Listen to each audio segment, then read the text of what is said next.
ลุ่มใจจริงๆรักผู้หญิงก็ไม่สน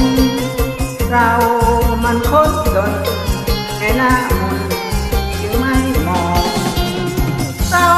คนจนไรเงินไรทองดาวเขาไม่มองเพราะเราจนกระเป๋าแบนคนรวย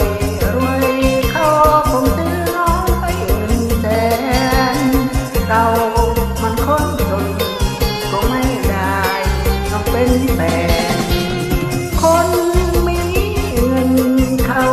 ขี่รถเป็นรถแล่นเราขี่ล้างฝ่ายกับท้องนามันน่าคนตกมาต้องใช้หน้าดำหน้าด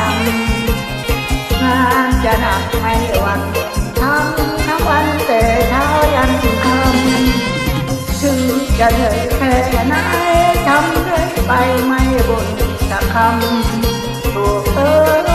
ยเว้นกรรมไม่ทำต้องโอ้โชคชะตาวาสนาเราเกิดมาจนติดขึ้นมาน้ำตามาไหลจะมีสาวใดสนใจรักให้สุดสิ้นขอเป็นทาสเธอจะรักเธอจะคนเดียว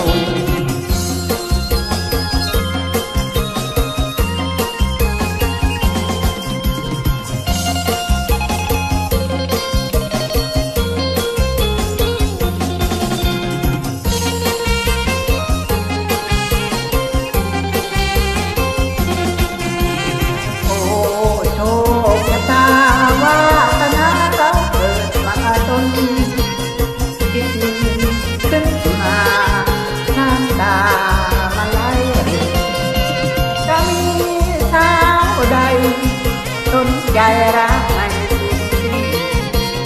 ขอเป็นทาสเธอจะรักเธออย่างคนเดียวโอ้โชคชะตาวาสนาเราเกิดมาจนคิดขึ้นมาน้ำตามันไหลจะมีสาวใดสนใจรักขอเป็นทาสเธอจะรักเธอเลี้ยงคน